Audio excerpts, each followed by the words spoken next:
Nostalgia isn't a new concept or phenomenon, but since the mid to late 2000s, it has taken off like a rocket. Everything has to be a remake or a reboot. Social media riddled with people asking if you remember this Nickelodeon TV show or that Cartoon Network show. Remember those Saturday morning cartoons? Remember Yu-Gi-Oh? Remember? Remember TIE Fighters? Oh, remember Jawas? Remember? Hey, remember Jurassic Park? Oh, you love Jurassic Park. Remember Jeff Goldblum? Yes, I remember. Everyone remembers. They've been remembering non-stop for almost 15 years now, and it's time to move on. I'm going to throw this out there, and it's going to anger a lot of people, probably lose me a few subs, but it needs to be put out there into the ether. What people are doing with nostalgia, to the extent they have taken it, is a form of psychosis. Marie-Louise von Franz, a Swiss psychologist, noticed a disturbing trend in the mid-20th century. Many men and women who were well into their adult years remained psychologically stunted in their maturation. They occupied the bodies of adults, but their mental development failed to keep pace. In one of her lectures, von Franz describes the puer aeternus as the individual who remains too long in adolescent psychology. That is, all those characteristics that are normal in a youth of 17 or 18 are continued into later life, coupled in most cases with too great a dependence on the mother. Von Franz predicted that in the coming decades what she called the problem of the puer aeternus would spread across the world and affect more and more individuals. Her predictions have proven remarkably accurate.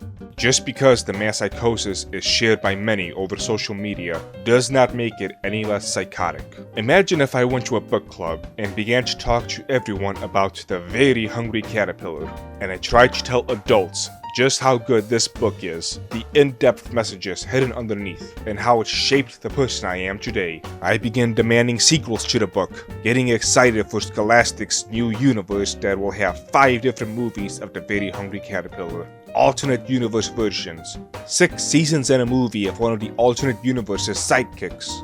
And I want it to be a grim, dark version, because we've all grown up and demand that the strawberries bleed as the caterpillar has some existential crisis. Oh, you find that funny, do you? I'm being hyperbolic? Okay then, Transformers. As a kid, the show was highly entertaining to me. I even had some of those toys that break way too easy. Now that that's out of the way, I'm hoping that people will pick up on the subtleties of my dialect. The series is shit. Very well. I shall select a volunteer. Dig out, Bumblebee! Whoa! The cartoon shows are shit. An invader! The Decepticons must be alerted! Dad, don't! Must sound alarm! The plotlines are nonsensical and convoluted. None of the characters are good for anything. The entire show was created for the sole purpose of selling you toys, you mindless consumer. If you didn't pick up what I was saying, I don't think Transformers was a good show by any stretch of the imagination. But, as children, it was fantastic. That's because we were children. The Wheels on the Bus was a great song when our brains were simple and undeveloped, incapable of understanding anything more complex. When we get older, our music evolves, so it's no longer some repetitive Gucci gang, Gucci gang, Gucci gang, Gucci gang, Gucci gang, Gucci gang, Gucci gang, Gucci gang. Okay, but my point still stands. I watched several random episodes of the old shows that made up our childhood. Thundercats, X-Men, Hey Arnold, Dexter's Lab. I don't know what, but something happened between seasons 3 and 4 of that show. I watched those and many more classics of our childhood. I'm not gonna say that all of it was terrible. There were some episodes that I would call good even at this age. But most? No. I will give them credit in that, for better or worse, this era felt like a time of experimentation and growth, whereas today feels more like a soulless algorithm.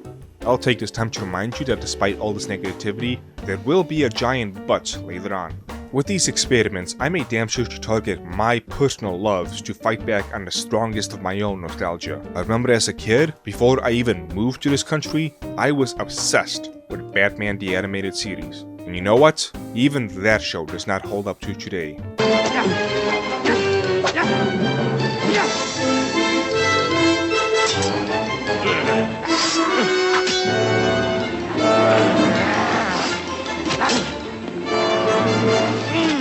Dragon Ball Z, probably my most simp-heavy show. I don't know how much enjoyment someone would get if they just started it today. If I began watching it with my kids, I'll keep those little shits away from the internet until at least Goku goes Super Saiyan for the first time. Let them experience the magic, and I am simping again. Let's get back to the script. Going back to Transformers, the really terrible show with a plot that involved things like convoluted time travel and multiple timelines and some of the worst voice acting you're ever going to hear. Dinobots, we've got a job for you. Me, Grimlock, no like orders. Me, Slag, no like anything. We really need your help. Why won't you give us a hand? Me don't know why not.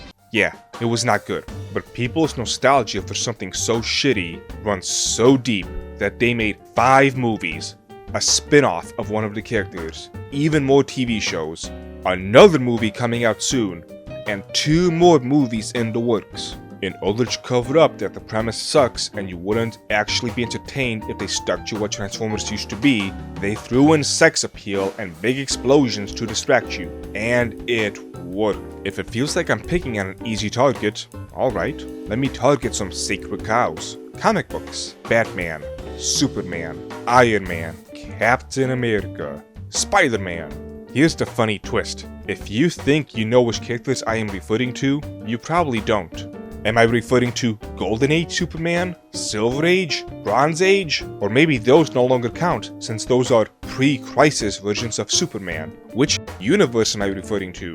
Kingdom Come Superman, Injustice Superman, Earth 23 Superman, Communist Superman, Ultraman, Earth 2 Superman? How about the death of Batman in the end of the comics? Do we remember that? Probably not, since Batman has died 15 times already. If you've seen one Marvel movie, you've essentially seen every Marvel movie, as the entire cinematic universe is the Nickelback of movies. All MCU films always have a scene where the hero gets knocked out, the screen goes black, and he wakes up strapped up to a bed not remembering what happened a couple of seconds before. All MCU films have a scene where somebody tries to make the hero go viral by recording them. All MCU films show a comic relief scene where all hell is about to break loose and a parent and their kids is caught in the middle and yells then runs away. Your love for nostalgia is so strong that people will write scripts almost entirely separated from a universe, then slap the wrapping of your nostalgia over it to make you like it. A surprising and magical world is waiting for you! One day, Bloom, a 16-year-old girl, unexpectedly gets involved in a fight between a magical fairy named Stella and a gang of trolls. Magic lives in the very fabric of nature. Never thought I'd meet one of us out here in the wild. Wow, you are so lost. You must be a fairy. I am a fairy. Stella introduces her to the world of magics, a magical dimension where Althea College for Aspiring Fairies is located. I'm not like the rest of you. I didn't grow up here. Magic can be dangerous, as you well know. They will save the day and continue their fantastic new life at Magix. There's a war on the horizon. This is what we've been training for. If you thought I was being stupid and hyperbolic with that hungry caterpillar example, with it being dark and edgy, you may apologize down in the comments below and give me your money. I am constantly seeing the same people in my various circles simultaneously complain that there is no more originality, no more people taking risks in storytelling, that everything is just a remake, sequel, or generic rehash, but then ooh and ah every time the next installment of Assassin's Creed gets vomited out, rinse, and repeat. It's not that there isn't original stuff out there. In fact, there is more comic book artists now than ever, thanks to the internet making their own unique, non-commercialized works and storylines. Same with indie games. Webtoons has been a breath of fresh air for many. You will find something you enjoy. It's statistically improbable to not. Now that all of that has been put out there, this does not mean you do away with all these shows. If you have kids, all those previously mentioned shows are still good for them. And don't be that back in my day type of boomer, tossing all new media to the side. Controversial statement time. The movie Trolls 2 has a better story than most of what came out in the 90s and early 2000s. Oh yeah, I've heard this story before. That is, until the Pop Trolls tried to steal our strings. Steal your strings? That's not what it said in our scrapbooks. Scrapbooks? Those are cut out, glued, and glittered by the winners. Let me tell you how it really went down. I'd show my kids that movie over some overhyped dumpster fire like Pocahontas any day. I can make it right. History's just gonna keep repeating itself until we make everyone realize that we're all the same. But we're not all the same. It's why all our strings are different, because they reflect our different music. Denying our differences is denying the truth of who we are. In fact, not only should you not toss those older stories to the side, but you should also protect them, because at the end of the day, it is a part of your childhood, part of you, for better or worse. There's a lot of people nowadays who keep wanting to take these older stories and change them for whatever purpose. Every single character you've ever seen will now be a gay black woman with diabetes.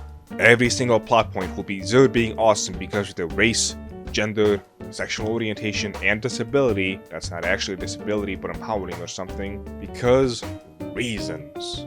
However, when you keep clamoring for more and more nostalgia, more and more reboots of your childhood, you open the door for these snakes to come in, take what you loved, and destroy it. He-Man might have been in the same category as I listed before, but that doesn't mean what Kevin Smith did to the sequel reboot is any good. And he should face every bit of criticism that he gets. When old shows get rebooted, they need to be rebooted for children in mind. Not some damn 30-year-old who wonders why Pokemon isn't treating him as a target audience.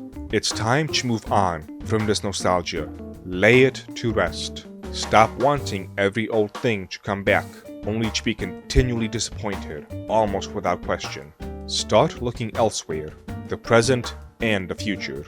I know I've got a multitude of stories I've written that I would love to put out there. This dragon you're seeing on the screen has an entire backstory to him that no one knows yet. But much like every other person with an original story trying to bring to the public, fighting against the never-ending nostalgia bait and infinite reboots, your support is what'll make any of this possible. Subscribe, comment, share, and donate if possible for more videos, and more importantly, more original stories.